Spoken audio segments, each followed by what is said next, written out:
પ્રાયોજક છે cancer healer centre, a new beginning.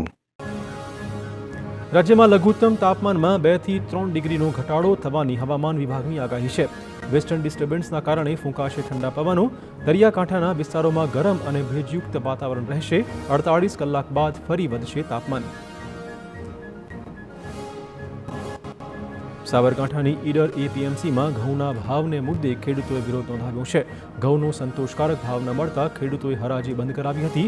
20 કિલોનો 480 રૂપિયા ભાવ મળતા ખેડૂતોમાં ભારે રોષનો માહોલ છે. ઘઉં લઈને આવેલા ખેડૂતોએ 20 કિલો ઘઉંના ભાવ 550 રૂપિયાથી વધુ મળે તેવી માંગ કરી હતી.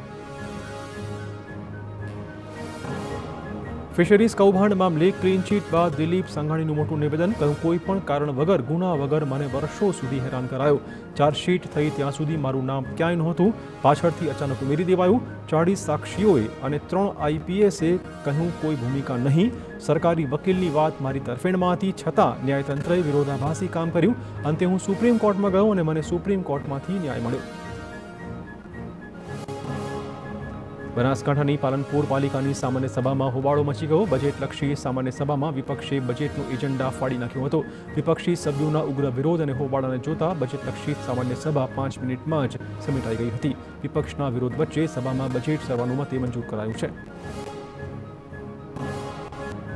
વિધાનસભા ગૃહમાં કલાકારોને આમંત્રણ મુદ્દે વધુ એક વિવાદ. આમ આદમી પાર્ટીના ધારાસભ્ય ચેતર વસાવાએ આદિવાસી કલાકારોને ગૃહમાં આમંત્રણ ન આપવા મુદ્દે સરકાર સામે નિશાન તાક્યું હતું. કહ્યું કે આદિવાસી સમાજમાં પણ સારા કલાકારો છે, પરંતુ સરકારે આદિવાસી કલાકારોને આમંત્રણ નથી આપ્યું અને આદિવાસી સમાજનું અપમાન કર્યું છે. આરોપ લગાવ્યો કે વિધાનસભાના અધ્યક્ષ પાસેથી આવી અપેક્ષા નહોતી.